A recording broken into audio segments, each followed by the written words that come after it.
You're biased. It's okay. We all are. We all have our biases. I recently got recommended this YouTube channel and I thought it was fantastic. I watched a few of the videos and I was like, wow, this is great. I emailed them, said, hey, is it okay if I react to some of these videos? They said, go for it. So here we go. Every bias explained in 8 minutes. We're going to do a little bit of introspection. We're going to be a little self-aware today, or at least we're going to try to be, to analyze our own biases and see maybe if we can get past them in some kind of way. Bias blind spot. The tendency to think that oneself is less affected by cognitive biases compared to others. Oh, yeah. Gambler's fallacy. Okay, I don't know if this is related to advertising, but I feel like everyone feels like they can't be advertised to. They're like, I'm too smart. I'll never fall for advertisements.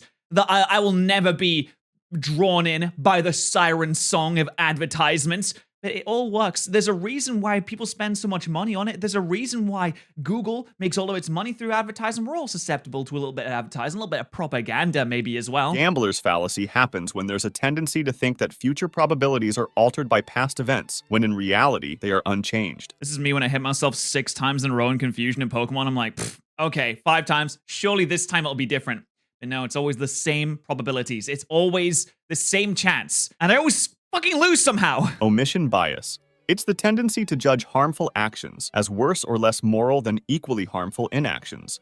Proportionality bias. Ooh, that's an interesting one. Equally harmful inactions. Refusing to pull the lever to stop the train from running someone over. Technically, you didn't do anything, but in doing nothing, you have murdered a person. Is that just as bad? Maybe? I think so, yes. Our innate tendency to assume that big events have big causes, which may also explain our tendency to accept conspiracy theories. Oh, because, hey, big events can sometimes have small causes. Sometimes things just happen because that's the way it's going to be. There doesn't have to be a cabal behind it. I understand. Yeah, it makes sense. Prudential effect. It occurs when someone who does something good gives themselves permission to be less good in the future. Self-serving. Or you're using your morals as like currency. You're like, ooh, I got 15 karma points today. That means I can do bad. That means I can steal now. How many karma points do you need before you can do a little murder as a treat? Bias. It's the tendency to claim more responsibility for successes than failures. Framing. Yes, my team. My team is so bad. An online video game, my team is the worst. My team caused me to lose. Although, I will say, when it comes to a team, you are lesser. You are a smaller part of a team than it comes to your own personal successes and your own personal failures. But my team sucks. If my team is throwing, that's why I lost. Effect. The framing effect is the tendency to draw different conclusions from the same information, depending on how that information is presented. This includes the contrast effect, which is the enhancement or reduction of a certain stimulus's perception when compared with a recently observed contrasting object. Oh, like when you put a banana next to something to show its scale. Yeah, I get that. Actor-observer bias. It's the tendency for explanations of other individuals' behaviors to overemphasize the influence of their personality and underemphasize the influence of their situation, and for explanations of one's own behaviors to do the opposite. True. I feel like people are too harsh on other people when it comes to things like this all the time. Anytime someone makes a mistake, it's because they themselves caused it to happen. When maybe it is, maybe it's not, but when it happens to you, you have more of a context. You have more understanding of what's going on. You can see it from your own personal perspective. And you think, well, maybe actually it was because of a lot of ranging factors that may have made this to happen, right? Superiority effect. The notion that concepts that are learned by viewing pictures are more easily and frequently recalled than are concepts that are learned by viewing their written word form counterparts. Oh, what? Really? It's the tendency to judge a That does make sense. Seeing a picture is a lot easier to take in than text. A picture is universal as well. So you don't need to necessarily know the language and you don't need to read. Like reading takes effort. By its eventual outcome instead of the quality of the decision at the time it was made. Mere exposure effect. The mere exposure effect is a psychological phenomenon by which people tend to develop liking or disliking for things merely because they are familiar with them. Yeah, I suppose that's true. But also it can work the other way. The more that you're exposed to something, if it's something that already you don't really like all that much, the more you see it, the more it irritates you. Like a small thing that maybe would be like, oh, that's kind of annoying. If it happens over and over and it compounds, eventually that small thing makes you really mad. Hard, easy effect. It's the tendency to overestimate one's ability to accomplish hard tasks and underestimate one's ability to accomplish easy ones. Survivorship bias.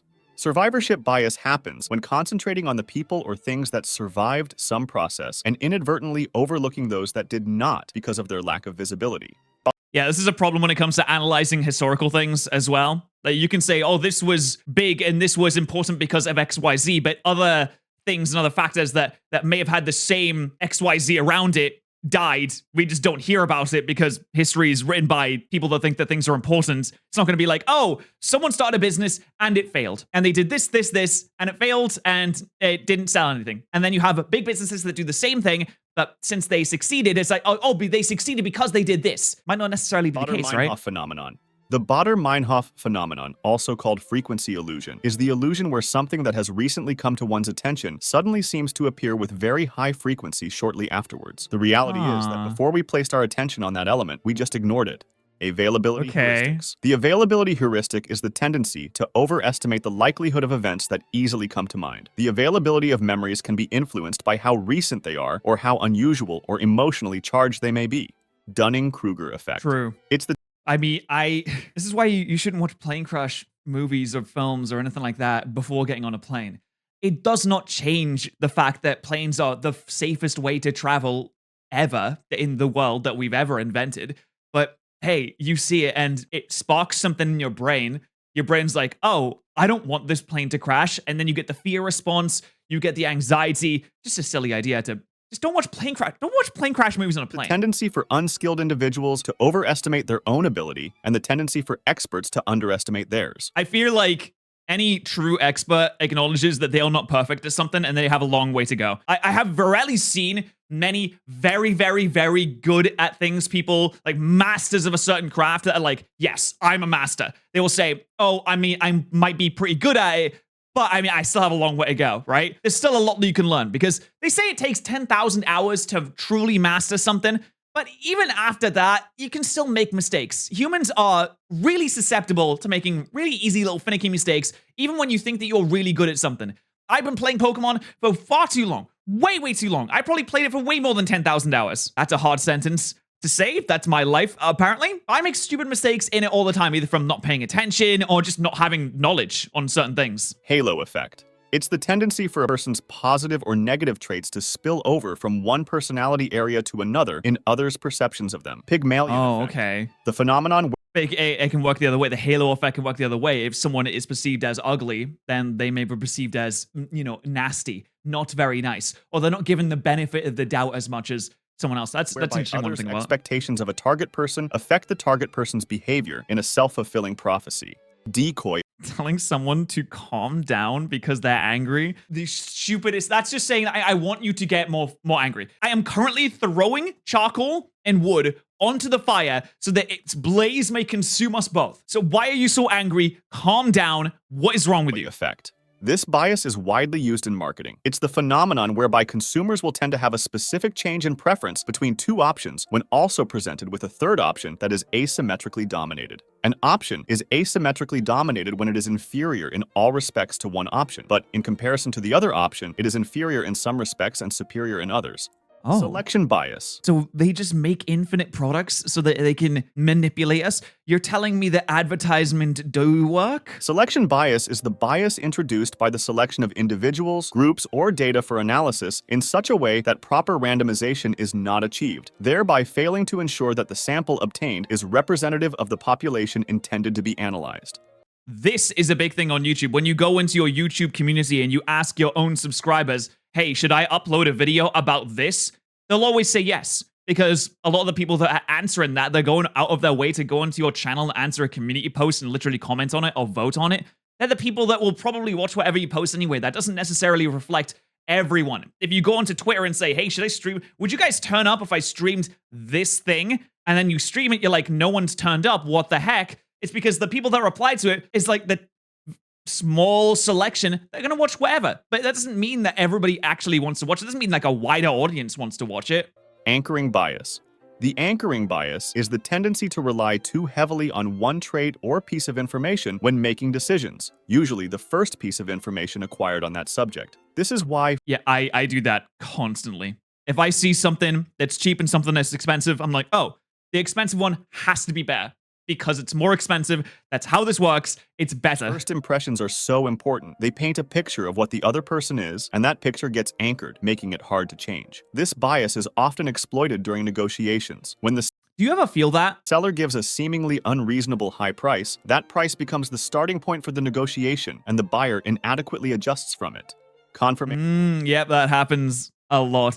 You ever feel that way when you meet someone? If you have a bad first impression and you have that, you internalize that. So whenever you think about this person, instead of even thinking about what they did specifically, you think about negative thoughts. And since you are thinking about negative thoughts, that gives that slight negative bias to any interaction that you've had with that person. So they could do something that is not really that bad, but it kind of annoys you. And you get much more of a negative response because someone that you already don't like has done it, compared to if a friend is it as someone like you really love does something that's the exact same thing. You don't really get that much of a negative response because you already internalize that negativity towards a certain person. I feel that. I try to acknowledge that that is a bias that I feel quite often and try to kind of work around it. But it is hard to work around when you have certain feelings about certain people, and no matter what they do, it seems like they can't do anything right. Confirmation bias. Confirmation bias is the tendency to search for, interpret, focus on, and remember information in a way that confirms one's preconceptions. Oh god, I do this all the time too. Oh no. If someone doesn't reply to me and I already think that they don't like me, I'm like, oh, it's over. Like, I can never speak to this person again. There is no relationship to be built here. I thought they were cool. I fumbled. I've ruined it. Everything is over. Meanwhile, in their land, they might be thinking, oh no, I just missed the message. I'm sorry. And that's just it. Maybe they just missed the message. That's all. Overconfidence effect. The overconfidence effect is the tendency to have excessive confidence in one's own answers to questions. For example, for certain types of questions, answers that people rate as 99% certain turn out to be wrong 40% of the time. Egocentric bias. Okay. Egocentric bias is the tendency to rely too heavily on one's own perspective or have a higher opinion of oneself than reality. Examples of this are the false consensus effect, which is the tendency for people to overestimate the degree to which others agree with them, and the false uniqueness bias, which is the tendency of people to see their projects and themselves as more singular than they actually are. Yes! Oh my god! Again, I keep conflating this with my own experiences because as a YouTuber, there's a big thing about not copying other people, or at least if you get an idea from someone else, then you credit that person. But sometimes people just come up with the same idea. And that happens quite a bit. And I feel like there's a lot of folk that will get mad at other people because they think that they are stealing their ideas or that they took something they didn't credit them, when sometimes it's just the same idea. Sometimes people just come up with the same thing because, especially in a niche community, like, for example, the Pokemon one that I'm in personally, there's limited things that you can do with the games, and there is a certain number of video ideas that circulates, and can even subconsciously, you'll just think of something and you go back, it's like, oh, someone else did this 6 months ago, and then people in the comments will say, why didn't you credit this person, because it's clear that you stole it from them. It's like, oh no, I just had the same idea. Maybe subconsciously you're taking the idea because maybe you saw a thumbnail, went to bed, woke up 3 months later, had an idea, oh, I should do this, I just came up with this idea. Maybe you saw it subconsciously from someone else. But it doesn't mean that you stole from them. Information bias. Information bias is a cognitive bias to seek information when it does not affect action. Hindsight bias. The hindsight bias is sometimes called the I knew it all along effect, and it is the common tendency for people to perceive past events as having been more predictable than they actually were. Projection bias. It's the tendency to The hindsight bias is my stream chat. They're like, hey, you'll hit yourself in confusion. I'm like, well, it's a 50-50 chance. Hit myself in confusion. They knew it. They knew it the whole time. They told me as well. They told me it was going to happen. I should have listened. Overestimate how much one's future selves will share one's current preferences, thoughts, and values, thus leading to suboptimal choices. Apophenia. Apophenia is the tendency to perceive meaningful connections between unrelated things. This bias is one of the ways a stereotype can lead people to expect certain groups and traits to fit together, and then to overestimate the frequency with which these correlations actually occur. We are very bad at differentiating people from groups. I always see these arguments online where people will be like, if you guys, or if you didn't like this, why X, Y, Z? Why did you do this? When even if they're in the same community, two people from the same community can still have different thoughts and opinions, but they will often get conflated together because they're from the same community, and humans inherently have a very narrow view of a group is a person, a group is a conglomerate, and it is all the same. They all have the same opinions.